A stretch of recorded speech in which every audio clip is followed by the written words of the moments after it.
You are listening to The Place We Find Ourselves, the podcast where we not only talk about all things related to story, trauma, and therapy, but also have the privilege of hearing real-life stories of interview guests. I'm Adam Young, and this is episode 8, entitled, When Your Story of Sexual Abuse is Not Believed. Anytime you share a true story from your life with the general public, especially a story of trauma, you are taking the risk of not knowing what people will do with your story. And so as you listen to my conversation with Robin, I'd simply ask you to consider, what does it mean to hold with honor the story of another human being whom you do not know? And how can you receive Robin's story with both a sense of sacredness and gratitude, knowing that it has cost her something to share this story in such a public forum? I'm glad that you're listening to my conversation with Robin.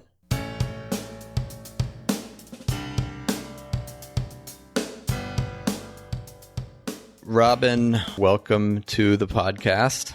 Thank you. It's good to see you. Good to see you too. It's been a while. It has.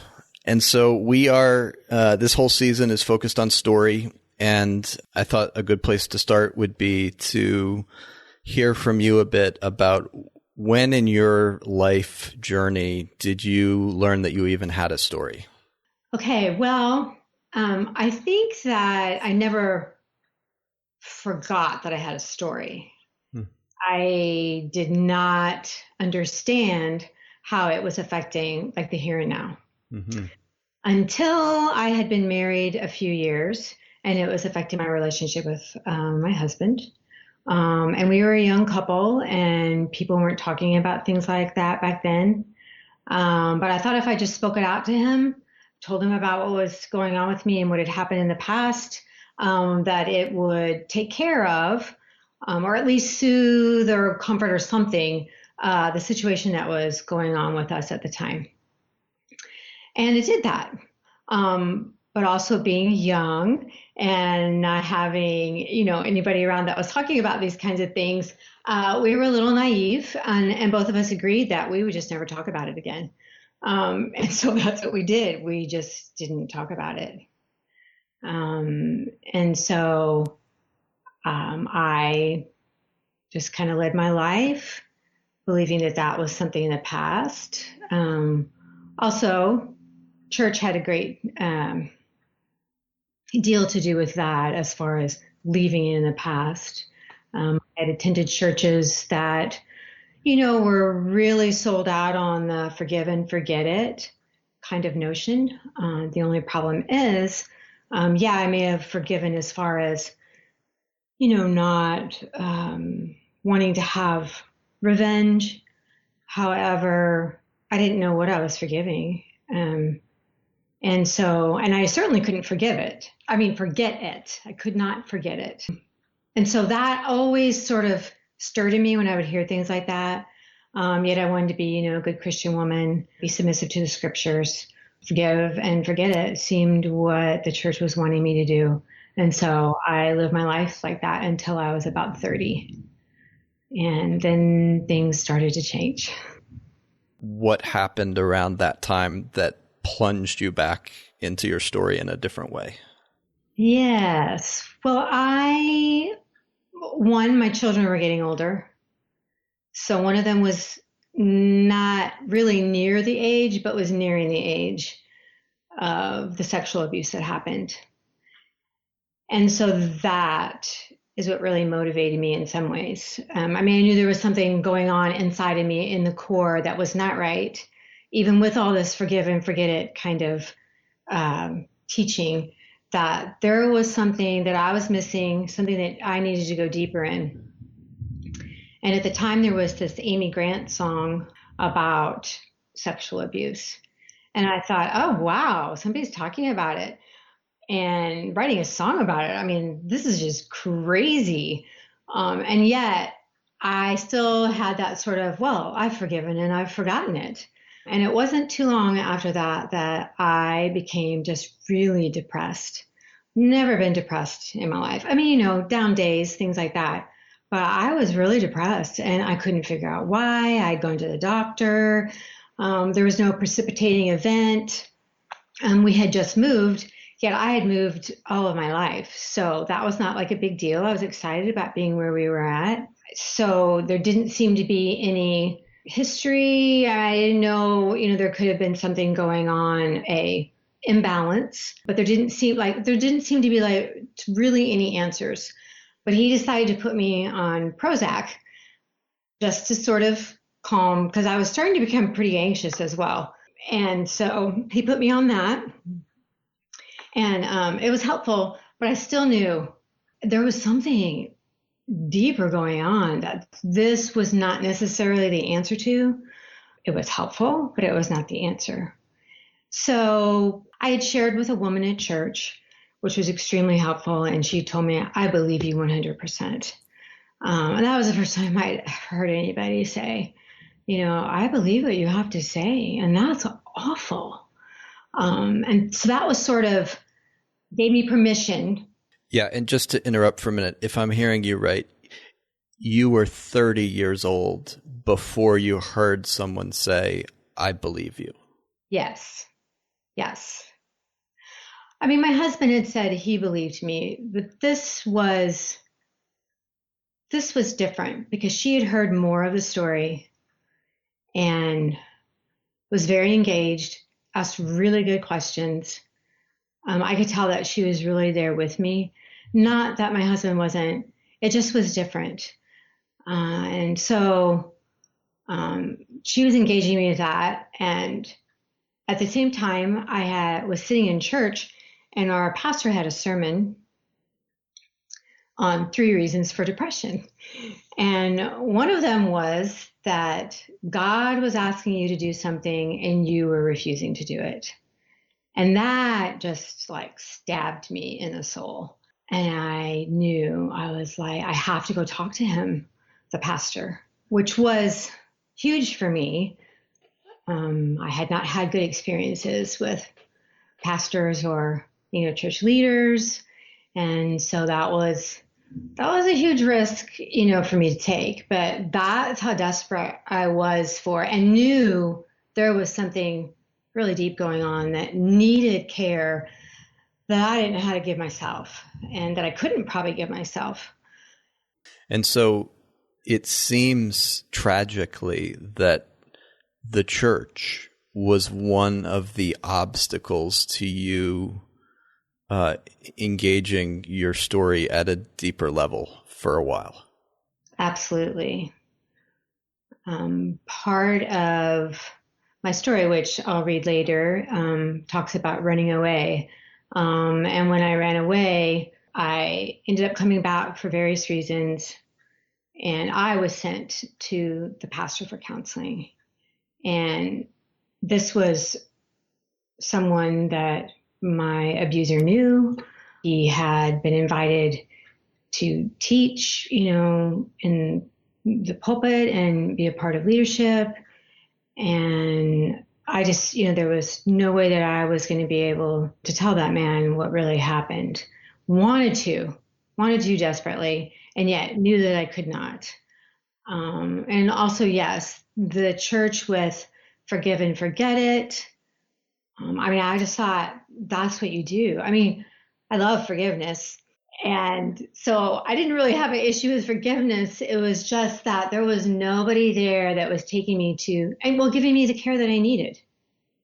Going back to those places, not that I wanted to stay there, no way, but I needed care there that nobody was giving me. And so what unfolded in terms of finding care for your story? What prompted you to begin to dive deeper? Well, I really think that it was not only my relationship with my husband, but most certainly my girls. I knew that I was a wounded mom and that there were things that I had done opposite because that's all I knew. And those things were good. Some of them were really good. And, some were not so good. They were broken. And I knew somehow on some intuitive level that they were paying the cost of me not getting the care that I needed. And my husband too. And other relationships, friends and things like that. And I wanted more. And I wanted to be able to protect them in a way that I had not been protected. And that's with truth. So you have generously and agreed that you would be willing to share one of your stories and read it for us. So I'm wondering if you would be willing to do that now. Sure, absolutely. The wait was finally over, and the family powwow was ready to get started. I'm 13 and seated on our orange sofa. My younger sister buried into the opposite corner. She looks pale. My stepfather sat smirking in a yellow vinyl recliner, while my mother sat proudly opposite in a wide green rocking chair. 2 days earlier, I had told my mother about her husband, how he had come into my room to talk to me about our fight at the dinner table. Eventually, the conversation changed. Robin, you seem really stressed these days. Let me rub your back. No, thank you. I'm good. No, I know just what you need.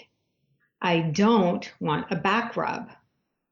Robin, I know what's best for you. He continued to insist, even plead, and I received a long back rub. His hand eventually began to gently trace my form over and over. It then wandered to the private areas of my body. I was both scared and aroused. Mom, last night while rubbing my back, he touched my breast and between my legs. Oh, Robin, I'm sure it was an accident. She didn't even look me in the eye. Boldly, I clarified, no, I told him I didn't want a back rub. He did it anyway. I tried to keep my body tight against the bed, but I couldn't hold on any longer. He reached under my pajama top and touched my breasts and put his hand between my legs. Didn't you hear me vomiting in the bathroom after he left my room? Her face was appalled. She spoke quickly, using words that I did not understand. Are you telling me that he molested you? I didn't know what molested meant, but by the look on her face, it was repulsive. I was repulsive. So I told her no. Harshly, she responded, then he raped you. Once again, I repeated my stepfather's actions. You misunderstood what he was doing, my mother said, and coldly spat. With a firm and frantic countenance, I again repeated what had happened. Well, you haven't told anyone, have you? She said. So back to the family powwow. My stepfather demanded that I tell why the meeting had been called. I was so confused. I was pretty sure everyone knew why we were there. The light seemed to shine brightly on my corner of the couch, and my stomach was shouting, this is not going to go well at all. Yet, hope remained. Surely my mother will do something. So again, I told what my stepfather had done to me 2 nights earlier in my bedroom. The sneer never left my stepfather's face. My mom sat unblinking, and my sister, her eyes were as big as saucers as her body squeezed tighter into a ball. What happened next is a blur. My mind is lost in an explosion of dialogue. I heard phrases and single words. Selfish child, misunderstanding, never touched her, she's lying, hates me, privileges, rebellion. Even today, a barrage of words can shut me down. My mother shifted the blame to my biological father, who physically abused me from birth and proudly created an alternate reality of the event. I'd seen her do this many times. She shed no tears for my pain and gave no protection. She stood by her man. My sister, always protected, remained deathly silent, and my stepfather wore a Cheshire grin. No owning, no repentance. I was asked to stand before my family and given a chance to tell the truth. I repeated the event once again, as my mother and stepfather exchanged knowing looks. I was deemed a liar. Air vanished from the room, and I couldn't breathe. And so that I would not be confused and speak such lies again, my stepfather self-righteously agrees to never close the door to my bedroom when he comes in to talk. Really? That's all that will be done? I'm so angry. My God, what am I going to do? I'm rebuked and punished. He is not. My sentence, grounded for 2 weeks from privileges that it did not exist in my strict Christian environment. Plus, I'm 13. Mockingly, I asked if I had anything else to say. Abandoned, betrayed, and powerless, I swallowed my words. As I turned to leave the room, a part of me died. I determined to hide my 13-year-old heart where no one could see. I would not have my tears seen, and I vowed I would not need anyone. There was no escape. So the sexual abuse continued. If your own mother doesn't believe you, who will? I tried to tell others, and I came so close. And I couldn't bear the potential disbelief or more betrayal. My mother would eventually say, "You must have wanted it." But really, I think she must have wanted it. So 4 years later, at 17, I'd run away. 4 years. To which my stepfather responded, "Was it really that bad?" Yes. Yes, it was. Thank you, Robin, for reading it slowly in a way that feels honoring of the story. Thank you. There are many scenes.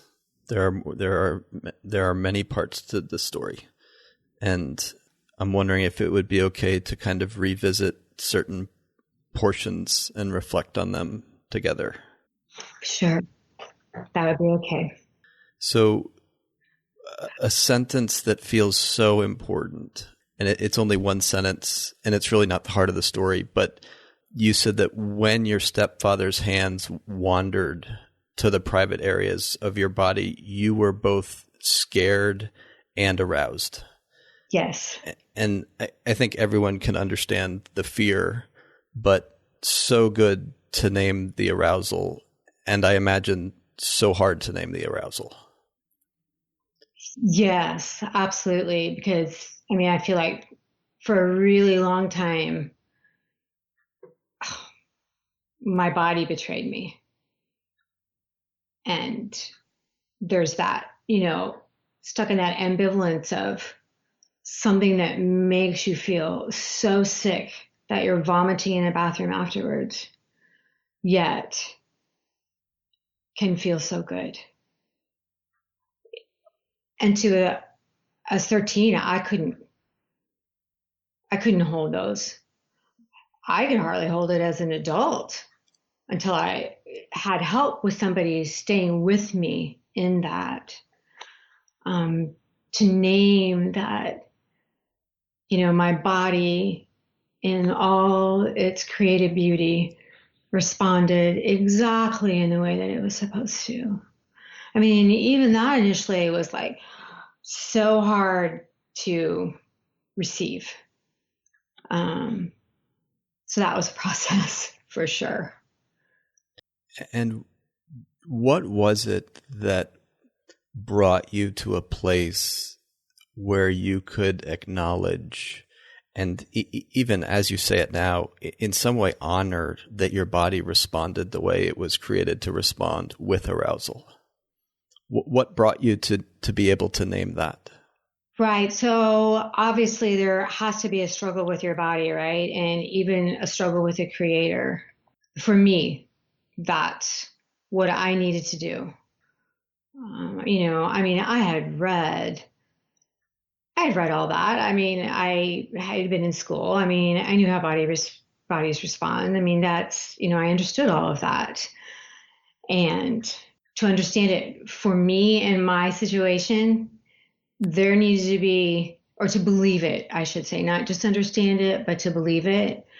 There had to be a place where I dealt with that shame message of, wow, girl, your body responded? Are you kidding me? Really? Maybe what your mom said was true. You really wanted it.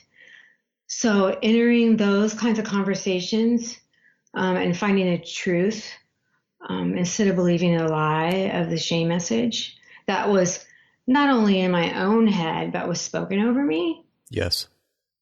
Yes, it was a process. I'm making it sound sort of simple. It wasn't simple. It was a struggle and a process, and it took some time. I think for me specifically, the key was being angry at God that my body responded, and discovering that He was man enough to hold any anger I had to give Him, and He already knew I was angry anyway, and so, but I still needed to approach Him with that, to lament that and shake my fist, not just for shaking my fist purposes, but because I wanted truth and life. I didn't want the death of that past experience.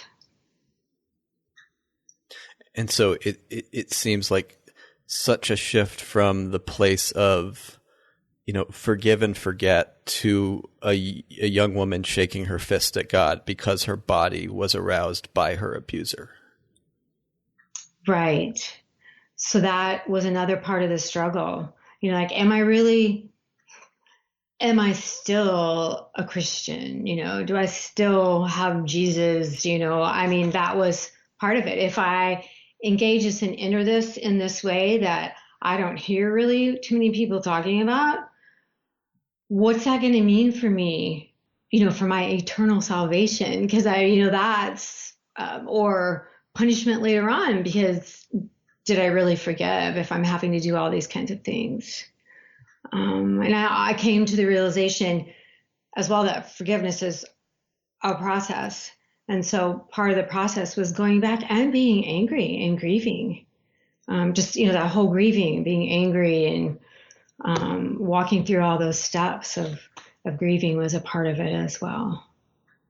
There was a moment in the story that felt so important when you turned to leave the living room and you said, "A part of me died." Yes. And then there were commitments made as you left. I've got the story in front of me, and so just to read, I determined to hide my 13-year-old heart where no one could see. They would not have my tears, and I vowed I didn't need anyone. Right. And so there's a linking between the death of part of you and the making of pretty significant commitments in that 13-year-old girl's heart. And we tend to make commitments in moments of heartache. So can you say some about those 3 commitments that you made? Yes. So I pretty much swallowed tears. I was not going to let anybody, especially them, have my tears. And really nobody else. So really, to survive, I had to create some kind of fantasy world, right? I mean, that everything was okay, or that I could deal with this, so that I didn't really need anybody. And so I never asked for help. I never told anybody else anything. I mean, not even in school, I didn't ask for help. I always tried to figure out things myself. So I got really good at knowing the 1, 2, 3s to fix things. I became very hypervigilant as well, as far as, I mean, I always was a kid who saw and knew things, but if you're on your own, you got to make sure that you see everything. And so that increased even more. And so that I could try to control somehow all of that kind of things and not get myself into trouble elsewhere. I knew there was not really anything I could do at home. Yeah, so I became really hard, very tough. Yet I could be really fun too. Yeah, I think that was part of also that sort of mask of nobody wants to be really seen as hard. So you gotta have something that covers that up a little bit too. So, humor, I mean, people liked my jokes and, I was a funny one and things like that. So the commitment to not give your tears, it makes so much sense in light of everything that had preceded that moment in the story where you are pleading to be seen and to be empathized with. Right. I mean, you may not have been crying, but you're offering heartache. And then that sentence, as you turn to leave the living room, something in you dies. How or what did it cost you to make that commitment to not give your tears? Oh, yeah, that's a really great question. Because I'm assuming, I mean, I know just as you read the story, you've found them. Yeah. You have found them, not just, you've found them for that girl as well. Exactly. So I do think that is part of the cost. She stayed back there frozen 4 years. That piece of my heart did. So that was certainly a cost. So it cost healing, most definitely. It cost getting her the appropriate care that she needed. It cost maybe even other people seeing that there was really something terribly wrong in her home. And I'm not dissing on her at all. That's just what she felt that she needed to do. And I understand why she did it. Because why in the heck would she trust anybody else, So I know that those are things that cost me immediately. I think it also cost me in relationship, as far as having the deep relationships that I really, really wanted. People who would see me, who would hear me, who would know me for who I was and stay in the mess with me. So I didn't have those kinds of friendships because I only let you go, get so close. So there's all those kind of empathetic things that you do with friends and loved ones. I mean, even my husband didn't get my full heart or who I was for a really long time. I always was very sensitive and empathetic to other people. I mean, that changed. So I know I lost that piece of me that is who I am and who I'm created to be. Instead, she could care less because heck, her life was horrible. So come on, suck it up over there, Buttercup. You have no idea what hard is. Come on. So those are some things that off the top of my head, not only initially, but over the decades as well. Yes. And it's astonishing that a moment, and not that your life is reduced to this one story, but that a moment of such immense heartache can result in lifelong commitments, decades-long commitments. Right, exactly. There was that sentence where if your own mother doesn't believe you, who will? Yes. You said you tried to tell her, you came close to telling her, and then this sentence, and I couldn't bear the potential disbelief or more betrayal. Can you say more about that? I couldn't bear the potential disbelief. Right. I felt I had taken huge risk to tell her what happened. Mm-hmm. Because I envisioned what it was, the potential of what could happen in our family. I knew she had already lost one husband through divorce. I knew the risk that I was taking in going to her with it. I had a lifetime of her not protecting me, and there was such hope. I love that about me, knowing that she, even though time and time and time and time again, she didn't protect, and she protected my sister, that I would still have hope that she would come through for me. And I think being older, at 13, that's just when knowing, having taken that risk and the things that she said, and she doesn't protect, and she sides with her man. I mean, it just did me in as far as my voice and going to take a risk telling anybody else anything that I thought was wrong. And so, right, if your own mom doesn't believe you, I mean, she's supposed to be taking care of you. And I knew at that point that she was not going to do that ever. Whether she couldn't, wouldn't, incapable, doesn't matter. She wasn't going to be able to do that for me, and wasn't. And I think that just struck really deep and hard. Yes. The realization, of your mom who's supposed to love you and care for you.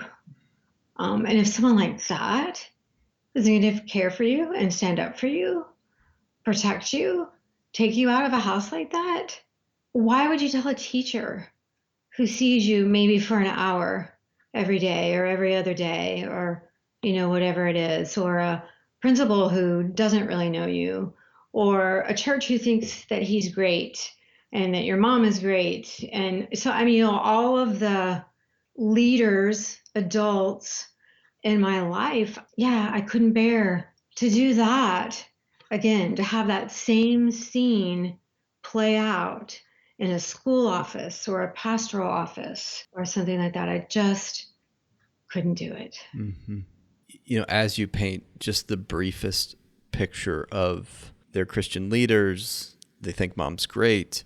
Your world was mad. I mean, there was a madness to due south was named true north. Right. All the time.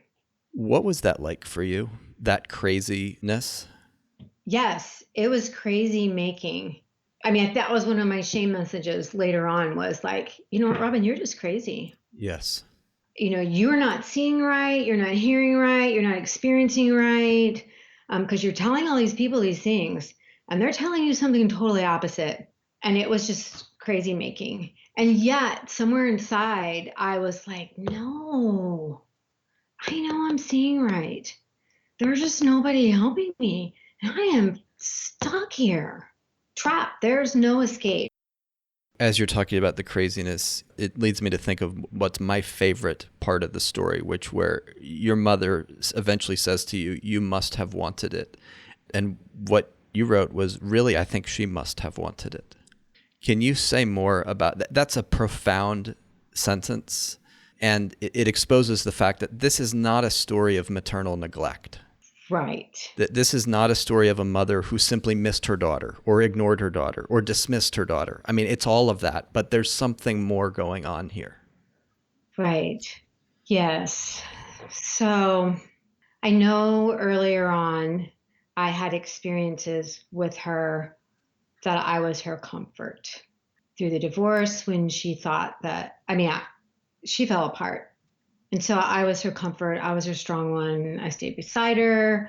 I helped keep her awake while she was driving us to my grandparents' home after the whole blow up between her and my biological father. Watched after her, protected her when people made fun of her because she was divorced. And I mean, that was the 60s and people weren't doing that very much. Mm-hmm. Still, it wasn't a sort of regular, normal thing. And so, people in the neighborhood would make fun of her. There would be whispers at church. And so I knew that she had some kind of letter, on her chest. And so did my sister and I.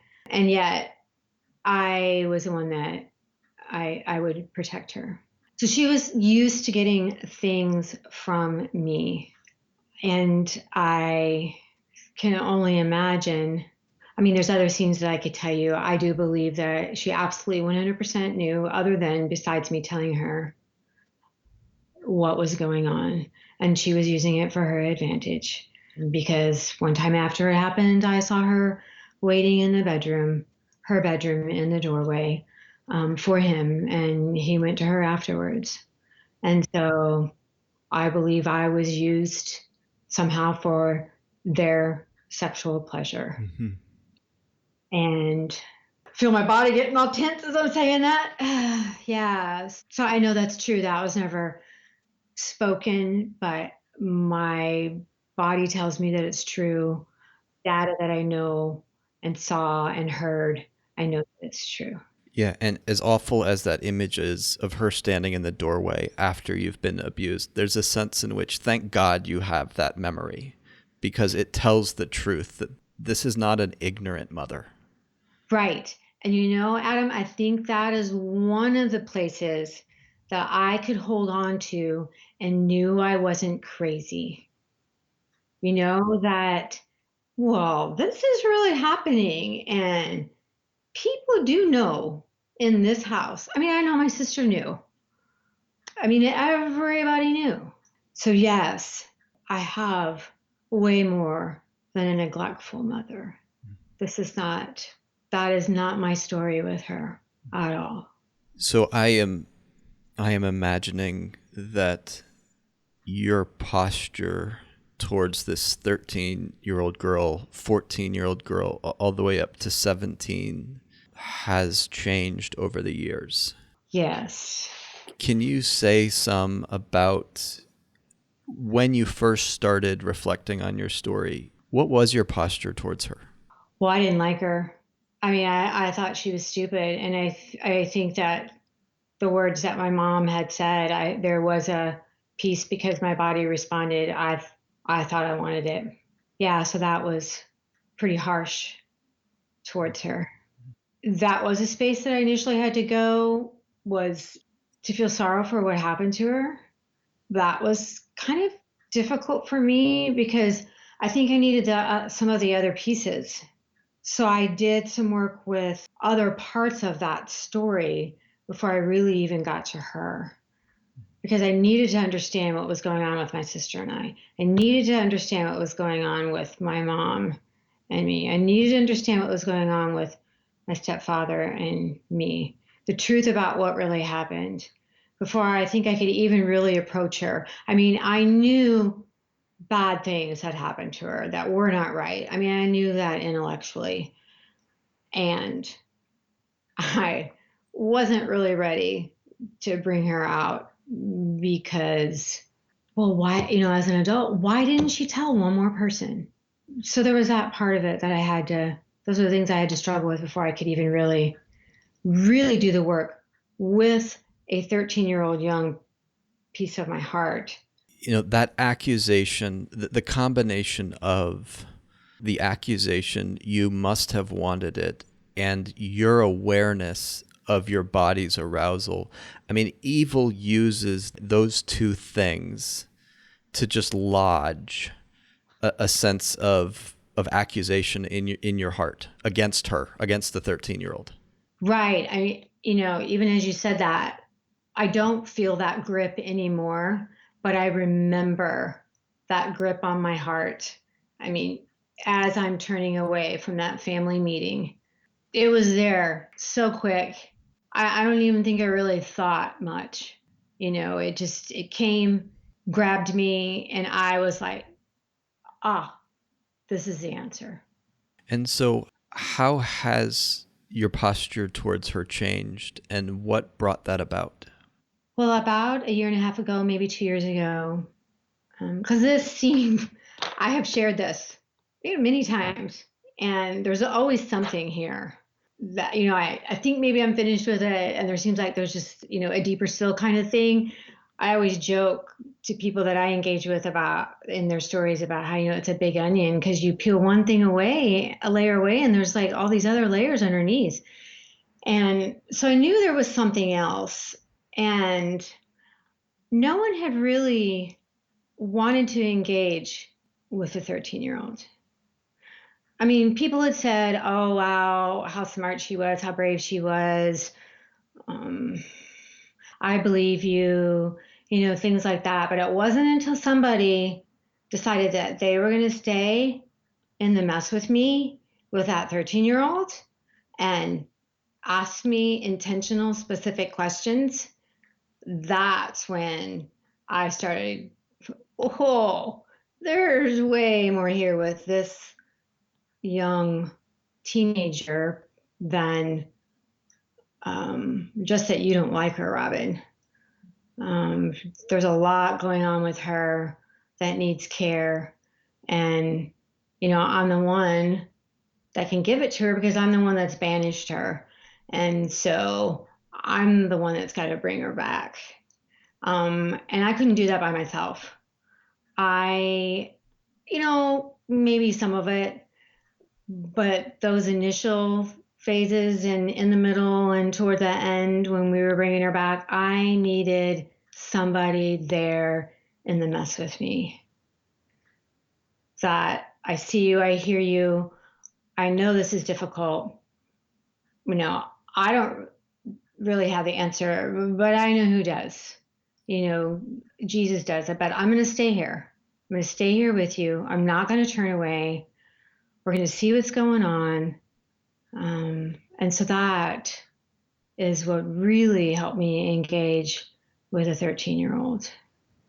And so a couple years ago, there was someone or someones that really took her seriously. Absolutely. Absolutely. Yes.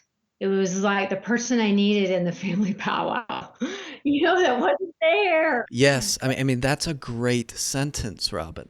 Yeah. I mean, because that is what I needed, an advocate for me there. And then I could walk away with her from that instead of leaving her to just, be on her own and banishing her. So yeah, and that was scary work because I wasn't sure she probably might not like me very much, because I put her there, and I too did the same thing to her that my family did. Don't see you, don't hear you, push you away. So yeah, I had to approach her pretty carefully as well, and people helped me do that. Private counselor did, and also a group I was in with the Allender Center, my extern group, helped me do that with her. And it's so apparent just in the way you read the story, not just slowly, but I mean, you were very connected to the story as you read it. It's so apparent that you honor her. Yes. She's my voice. I mean, and that's where my spiritual gifting comes from. And so if I don't have her, that's when I lose my voice. I start rambling or trying to figure out stuff my own self. I mean, when she's with me, I have my voice. So I have to be careful. I've learned not to, well, I like to be a busy person, but I can't be so busy that gets shut off, because that's when I think she goes into hiding, when I'm not seeing her or hearing her. She not hiding anymore, but she'll take a back seat and retreat. So I need to, I've learned to fully embrace her as part of who I am and how I'm created to engage the kingdom of God here on this earth. I mean, when I read the story, I had awe at her persistence. I mean, this is a girl who refuses to be silenced. Yeah. And in that moment in the story where you swallowed your words, my sense was not, oh my gosh, why has she swallowed her words? I couldn't believe you had made it that long. You had attempted so many times to speak truth to those who should have protected you. And your persistence was, there's a sense of how could a 13-year-old girl have been that persistent with her voice? Right. I don't have the answer to that. It's who she was. Yes. As you name her discerning and intuitive, the word that comes to mind is you are blessing her. Yes, because she's had enough cursing. So can you say some more about what do you mean about cursing and blessing there? Those feel like important words for how your posture has changed. Right. So I mean, I gave you cursing words earlier. She was stupid. She wanted it. She asked for it. Why didn't she, tell one more person? So those are cursing. Blessing is looking at the beauty of who she was, the persistence of a 13-year-old girl who knew this was bad, knew she could probably get in trouble or someone in trouble, and yet continued over and over again to tell the story in the same way. Yes. And using all, I pretty much use the same words every time. To be consistent and truthful about what happened. Yes. So those things are a blessing to her. She's not crazy. She is discerning and intuitive. She knows what's going on. Yeah. So that's what I mean by the difference of cursing and blessing. The words "thank you" seem so inadequate for what you have offered. It's been an honor to offer. I know that there's somebody out there, maybe just one person, I don't know, that needs to hear this story. And if I can help that person, I want to do that. I mean, that's who I am. Part of my kingdom purpose and how, frankly, that I get to redeem that horrendous, evil abuse that happened to me. So the enemy doesn't get to win. He didn't silence me. Yeah.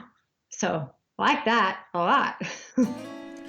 Oh, so fun to see you smile and laugh about that. Well, thank you. Thank you, Robin. You are welcome. Thank you, Adam. Thanks for listening to The Place We Find Ourselves. Music for this podcast was provided by Rick Wilson. Remember to visit adamyoungcounseling.com to sign up for my mailing list. This will keep you in the loop about upcoming trainings and story groups where you can engage your own story with others who are committed to this work.